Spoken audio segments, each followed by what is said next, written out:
अस्सलाम वालेकुम वीर, उम्मीद करता हूँ आप सब खैरियत से होंगे। सुबह बखैर। आज मैं आपको इस्लामाबाद के high court inter court appeal के बारे में एक क्लियर और ताज़ा तरीन फाइनल अपडेट देने वाला हूँ, क्योंकि रात जो मैंने एक लास्ट वीडियो डाली थी उसके ऊपर बहुत सारे स्टूडेंट्स के कमेंट्स आ रहे थे कि सर जो केस है उसको डिले कर दिया गया, यानी कि आज हेयरिंग नहीं होगी। तो चलें इस सारी कन्फ्यूजन को अभी ख़त्म कर देते हैं। सबसे पहली बात, केस के खारिज होने की कोई कंफर्म खबर नहीं थी। जी हाँ दोस्तों, जो अफवाहें रात को चल रही थी वो सिर्फ सोशल मीडिया की बातें थी, ना कोई ऑफिशियल आर्डर आया, ना किसी अदालत ने ये बात की। तो ये एक बात जहन में रखें कि अपील खारिज होने वाली खबर जो थी 100% कंफर्म थी। अभी अभी मैं जब सुबह उठा तो मैंने कॉज लिस्ट को पहले कॉज लिस्ट देखी और कॉज लिस्ट के अंदर जो है केस मौजूद है और आज की डेट में ही हेयरिंग होनी है, यानी कि जो अपील है आज अदालत में सुनी जा रही है। ये सबसे अहम बात है। इसका मतलब ये है कि केस डिले होने वाली जो खबरें थी वो सारी झूठी थी, केस खारिज होने वाली जो खबरें थी वो भी सारी झूठी थी।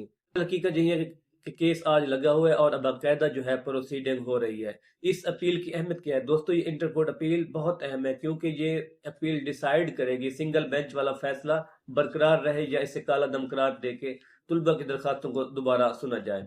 यानी कि पूरा मामला ग्रेस मार्क की इशूज और गलतियों की दुरुस्त की सब इसी अपील से जुड़ा हुआ है। आज की इस समात में क्या हो सकता है?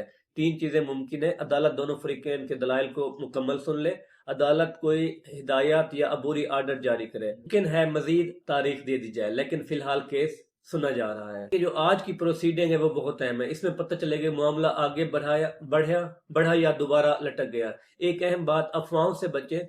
तो व्यूअर्स, मेरी आप सबसे रिक्वेस्ट है कि सोशल मीडिया की बातों पर फौरन यकीन ना करें। हमेशा देखें अदालत का ऑफिशियल जो कॉज लिस्ट है, अदालत का जारी करदा जो आर्डर है, या वकीलों की कंफर्म अपडेट। इसके अलावा बाकी सब सिर्फ अंदाजे होते हैं।